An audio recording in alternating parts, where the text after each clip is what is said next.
Crispin, I will kick off this conversation with you. You had a distinguished participation in the film, and as far as I know, you were the only European politician who visited the Rابعة sit-in twice before the massacre in the 14th of August, and you tried to prevent the bloodshed. Tell us more about these visits and what happened. Well, by complete coincidence, I had a former constituent who was a British national but of Egyptian extraction, and he was a hotelier by background, and he had ended up looking after President Sadat, I think. And as a result of that, he was running two five-star hotels in Cairo, one in Cairo, one in Luxor years later. And they were, in 1990, they were expropriated by the Mubarak regime. And by 1997, I was elected as Member of Parliament for Reigate. He came to see me to assist his effort to get some recompense for the way the hotels were taken off him. And by some miracle, the case went to the International Centre for the Settlement of Investment Disputes in New York, and under the treaty between the United Kingdom and Egypt about settlement of investment disputes, he got recompense. And during the course of that time, he had become devout, and he was engaged with members of the Egyptian Islamist movement, the Brotherhood. In its widest sense, he had set up a medical centre in Cairo, and so I had this extraordinary introduction to the world of Egyptian politics.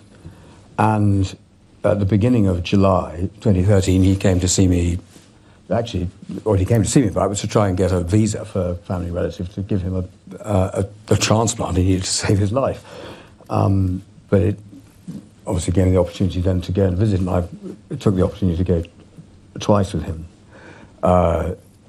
in July, and each time we were able to get into the square and to talk to the leadership who were in the square, those that hadn't been arrested. And I dare say people would be obviously people here who I met at the time there, and my comments there at the end obviously reflected my conclusions as to what I'd seen. And I left on the 31st of July 2013, and I messaged the Middle East Minister, Beyrd, to say we needed to démarche the Egyptians, because if they did what was plainly being planned, because all the on Egyptian television, and as I left, you could sense that the population were being prepared for the scale of bloodshed that was likely to occur if what was planned did actually happen.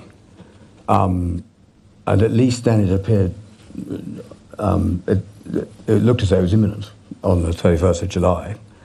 But 2 weeks later, obviously whatever had been said between the British government and Western governments and the Egyptian military failed to have any effect, and what happened, and it's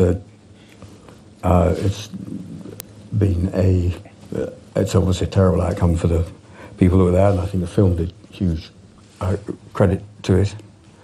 But it's also a pretty awful outcome for Western policy and the things that we support and supposed to support about human rights. It's a terrible rebuke.